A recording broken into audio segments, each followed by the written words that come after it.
Hi friends, आपने football ज़रूर खेला होगा। अगर नहीं तो कम से कम देखा तो ज़रूर होगा। इस गेम से हम सभी अच्छी तरह से वाकिफ़ हैं। हम इस बात से भी अच्छी तरह वाकिफ़ है कि फुटबॉल या कोई भी गेम हमारे शरीर और दिमाग को कई तरह से फ़ायदे पहुंचाता है। इनमें से कुछ है डिसिप्लिन, फिटनेस, डिसीजन मेकिंग और स्टेमिना। लेकिन ये लिस्ट यही ख़त्म नहीं होती। फुटबॉल या गेम आपको फाइनेंस, इन्वेस्टमेंट और मनी के बारे में बहुत कुछ सिखा सकते हैं। फुटबॉल के मैदान में सीखे गए लेसन्स को इन्वेस्टमेंट की दुनिया में भी लागू किया जा सकता है। एक बेहतर इन्वेस्टर बनने और वैल्यू इन्वेस्टिंग करने के लिए आप फुटबॉल से कई लेसन्स सीख सकते हैं। इस वीडियो में मैं कुछ इन्वेस्टमेंट लेसन्स आपके साथ शेयर करना चाहता हूं, जो आप फुटबॉल और गेम से सीख सकते हैं। मैं हाल के फीफा वर्ल्ड कप 2022 से एग्जाम्पल दूंगा, जो कि काफ़ी सुर्खियों में भी रहा था। लेकिन उससे पहले अगर आप चैनल पर नए हैं then make sure you have subscribe to the channel और हमें मोटिवेट करने के लिए बेल आइकन जरूर दबाएं। इस सिंपल इन्वेस्टमेंट नॉलेज को अपने परिवार और दोस्तों तक पहुंचाने के लिए इस वीडियो को लाइक और शेयर करना ना भूले। आइए फुटबॉल के पहले इन्वेस्टमेंट लेसन को डिस्कस करें। नंबर 1, पास्ट फ्यूचर नहीं हो सकता। दोस्तों, मैंने कई वीडियो में इस बात का जिक्र किया है कि सिर्फ पिछले रिकॉर्ड के बेस पर इन्वेस्टमेंट के फैसले नहीं लेने चाहिए। फीफा वर्ल्ड कप में बेस्ट 32 टीमें फाइनल प्राइज के लिए लड़ती है और शुरुआत में हर टीम एक पॉसिबल विनर होती है। लेकिन असल में जो मायने रखता है वो है अगले 4 हफ्ते में उनका परफॉर्मेंस। ठीक उसी तरह एक हाई मोमेंटम स्टॉक या म्यूचुअल फंड को सिलेक्ट करने के लिए जिसने पिछले साल अच्छा परफॉर्मेंस किया है आपको कुछ खास नहीं बता सकता। दोस्तों, आपको ये बात समझनी होगी, ट्रैक रिकॉर्ड सिर्फ पास्ट से रिलेटेड होता है। जो था उसका एक प्रूफ है, जो हो सकता है उसका एश्योरेंस नहीं। मैं एक एग्जाम्पल देता हूँ। हाल ही में फीफा वर्ल्ड कप 2022 में जर्मनी और स्पेन बड़ी उम्मीदें लेकर आए थे, लेकिन ये उम्मीदें उनके पास्ट ग्लोरी के कारण थी, ना कि प्रेजेंट एबिलिटीज के कारण। वो वास्तव में अपने फैंस के लिए डिसअपॉइंटमेंट बन गए। कई बार बड़े नाम सिर्फ बड़े नाम होते हैं और कुछ नहीं। नाम कुछ क्रेडिबिलिटी दे सकता है, लेकिन बेहतर परफॉर्मेंस की गारंटी नहीं। सिर्फ इसीलिए कि किसी कंपनी, शेयर या इन्वेस्टमेंट ने पास्ट में रिटर्न दिया था, जरूरी नहीं है कि वो आगे भी देगा। पिछला परफॉर्मेंस सिर्फ एक कंसीडरेबल पॉइंट है, ये फ्यूचर सक्सेस की गारंटी नहीं है।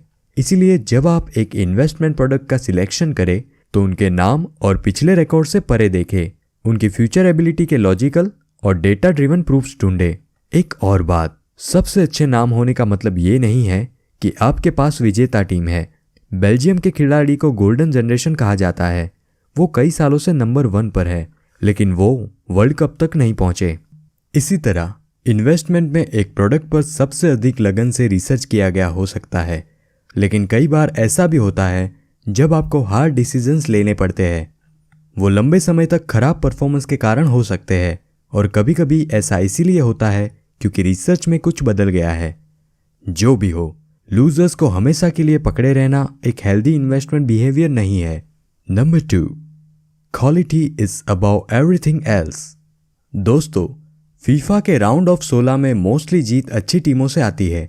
इस लेवल पर सिर्फ बेहतर टीमें ही जीतती है, जिनकी नींव मजबूत होती है और उस समय गेम में कंडेंस होती है।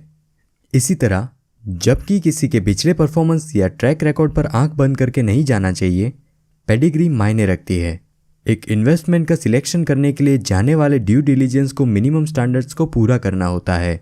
रिस्क को समझना इंपॉर्टेंट है, अदरवाइज जो इन्वेस्टमेंट लगती है वो सिर्फ एक स्पेक्यूलेशन भी हो सकती है। Number 3, choose mid and small cap carefully. कई मिड कैप और स्मॉल कैप शेयर अच्छे नतीजे नहीं देते और ये बहुत जोखिम भरे होते हैं। इनमें से कई एंड में गिर जाएंगे, इसीलिए सही को चुनने की एबिलिटी ही यहाँ मायने रखती है। फीफा वर्ल्ड कप 2022 की लीग स्टेज में कई छोटी टीमें प्रॉमिसिंग नजर आई।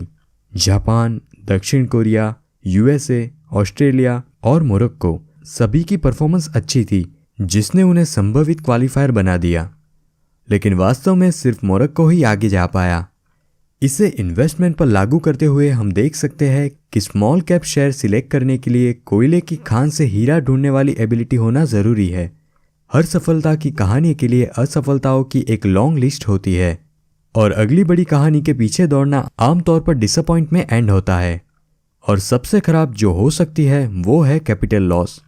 Number 4, don't focus on short terms.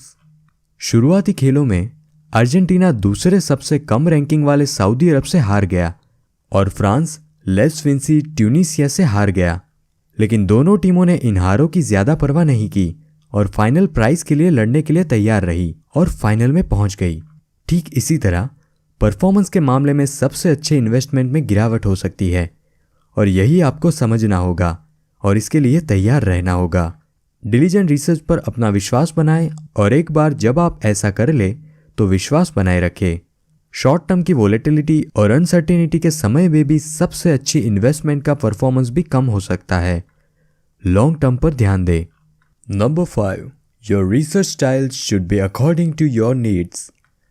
Football में हर टीम की एक सर्टेन स्टाइल होती है, जैसे Brazil's passing based attacking style and Germany's efficient control of space.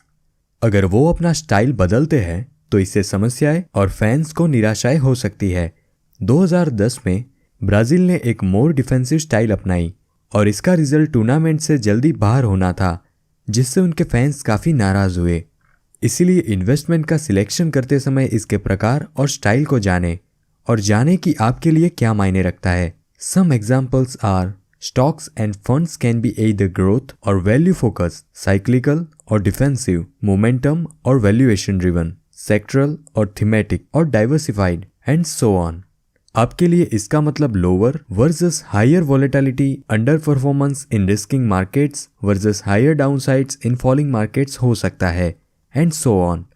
आपको अपनी जो risk tolerance, expectations and preferences अच्छी तरह पता होना चाहिए, तो उसके अनुसार ही सिलेक्ट करें। गेम में हर मैनेजर उसकी टीम को चुनता है जो उसकी स्ट्रेटेजी के साथ अलाइन होती है। हर खिलाड़ी को अपनी कमजोरियों और ताकत के अकॉर्डिंग टीम में रोल प्ले करना होता है। एक कॉमन मिस्टेक जो हर लोग करते हैं वो है ऐसे पोर्टफोलियो बनाना जो उनकी नीड्स से अलाइन नहीं करते। एक अच्छी तरह से बनाए गए फाइनेंशियल प्लानिंग आपको ये जानने में भी मदद करेगी कि आपके लिए क्या सही है और क्या आपके मौजूदा इन्वेस्टमेंट इसे पूरा करते हैं। Number 6, stars may not always shine. Game में बड़े स्टार नामों वाली टीम या प्लेयर्स का मतलब हमेशा जीतना नहीं होता। पोर्टुगल और बेल्जियम दोनों ही स्टार टीमें हैं। दूसरी ओर जापान और मोरक्को बेस्ट टैलेंट प्रोवाइडर कराने की उनकी एबिलिटी और हमेशा अपना बेस्ट देने की कोशिश उन्हें अलग बनाती है।